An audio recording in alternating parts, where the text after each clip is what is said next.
eta Usurbilgo herritar batzuk erraustegia erabakia plataforma aurkeztu genuen jendaurrean.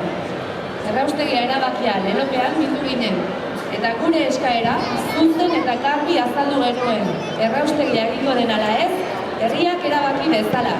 Horixe zen gure eskaera. Gizartean, kezka eta eztabaida sortu duen gaia izan da. Herriari hitza eman behar zitzaiola esan genuen orduan. Eta gauza bera berresten dugu gaurkoan ere. Proiektatuta dagoen erraustegia, herritarron diruarekin eta osasunarekin ordaindu behar bada, herritarroi galdetu behar zaigu ea nahi dugun ala ez. Era honetara, Usurbilen bertan galdeketa egitea proposatu genuen. Udalak antolatutakoa eta berme guztiak izango zituen galdeketa hain zuzen. Eskaera hori egiteko sinadura bilketa abiatu genuen, eta urtarrilaren 20an 1185 sinadura aurkeztu genizkion Usurbilgo udalari. 1185 sinadura, 1185 arrazoi sendo gure etorkizuna bozkatua izan dadila eskatuz. Usurbilgo udalak eskaera hori jaso eta otsailaren 23ko osoko bilkuran gehiengo osoz udalak kontsultarekin aurrera egiteko erabakia hartu zuen.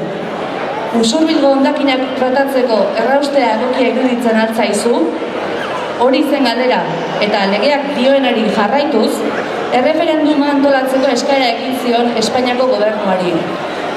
Erabakia, maiatzaren 13ko ministroen kontseiluak hartu zuen, galdeketa debekatu egin zuen. Erraustegia proiektatu duten erakunde publikoek ez dute jakin nahi izan zein izan den herri honen iritzia erraustegiaren inguruan. Are gehiago, herritarren hitza plazaratzeko urratsak egin nahi izan ditugunean, legezko galdeketa eskatuz, ukatu egin zaigu aukera hori. Herritarroi zortzegun kontsulta hori debekatzerakoan gainera, azpimarratu nahi dugu hutsala ez den elementu bat. Espainiako gobernuak erabaki hartu aurretik, txosten bana eskatu zien 4 erakunderi. Herri administrazioko harremanetarako zuzendaritzari, Espainiako nekazaritza eta ingurumeneko ministeritzari, Espainiako gobernuak Gipuzkoan duen delegaritzari eta Gipuzkoako foru aldundiari. 4 erakunde horietatik, lehenengo biek ikusi ez zituzten oztopoak antzeman zituzten azken biek. Hau da, Espainiako gobernuak Gipuzkoan duen delegaritzak eta Gipuzkoako foru aldundiak eman dituzte kontsulta egitearen kontrako iritziak. Gaia ez dela udal esparrukoa argudiatuz. Horren harira, Gipuzkoarrakaren inean, bigarren mailako herritarrak ez garela esan nahi diegu Gipuzkoako ordezkariei. Azkenaldian, inguruko beste herrietan hondakinen bilketari buruzko galdeketak bultzatu diren bezalaxe, Zubietar eta Usurbildarron hitzari ere errespetua zor zaiola uste dugulako. Are gehiago, eraiki nahi den proiektua, kezka handia eta larritasun maila altua sortzen dituen azpiegitura bat denean. Kontsultari ezetza jaso ondoren, udalak herritarrei itzul dizien galdeketa egiteko eskumena eta guk erraustegia erabakia plataformak galdeketa aurrera eramatea erabaki dugu. Zilegitasun osoa dugu horretarako. Herritarrak gara, herri honetan bizi nahi dugu. Eta gure bizitzari eta gure bizimoduari eragingo dion proiektuaren aurrean, zeresana badugula aldarrikatu nahi dugu. Izan ere, denok baitakigu erraustegi bat ez dela gaur eraiki eta bihar desagerrarazi daitekeen zerbait. Hala ere, gure herrian, gure etxean, inolako onibitzirik edo baimenik gabe jarri nahi digute. Gure etorkizunari buruzko erabakia hartzea guri dagokigula uste dugu. Eta hau horrela izan dadin, erraustegia erabakia plataformak antolatuta, Usurbilen eta Zubietan herri kontsulta egingo dugu 3 egunetan zehar. Irailaren 30ean, urriaren 1ean eta urriaren 2ean. Bozketan, 16 urtetik gorako herritar guztiek parte hartu ahal izango dute. Legearen bidetik urratsak eman nahi eta ezezko borobila jaso denean, benetako zilegitasunak legezkoa izateak baino indar gehiago hartzen du. Eta zilegitasun osoko kontsulta eta emaitza izango da bozketa honetatik aterako dena. Galdera bakarra izango da egingo duguna. Eta galderari baietz edo ezetz erantzun beharko zaio. Sinplea eta gardena izango da. Prozesu osoa izango den bezala. Erraustegia egitea nahi alduzu, hori izango da egin beharreko galdera. Oraindik Usurbilar eta Zubietarroi inork egin ez digun galdera inoiz, hain zuzen.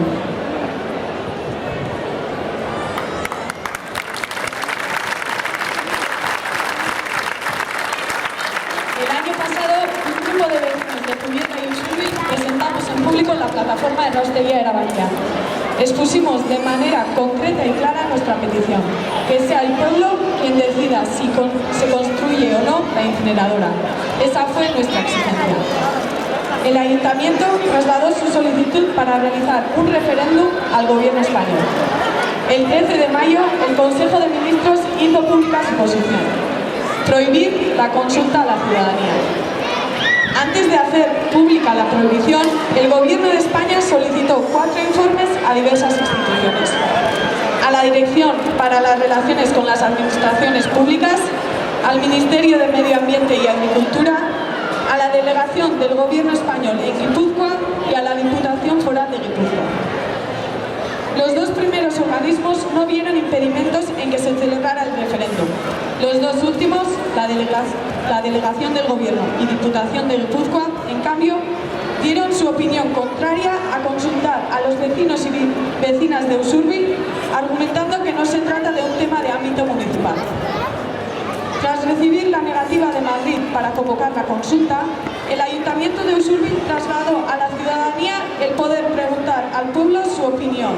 Y nosotros, la plataforma Erraustegia Erabakia, hemos cogido el testigo para realizar esa consulta necesaria. Consideramos que es a nosotros y a nosotras a quienes corresponde decidir sobre nuestro propio futuro. Y para que esto sea una realidad, la plataforma Erraustegia Erabakia realizará una consulta popular a lo largo de 3 días, del 30 de septiembre al 2 de octubre. Haremos una única pregunta y de modo claro.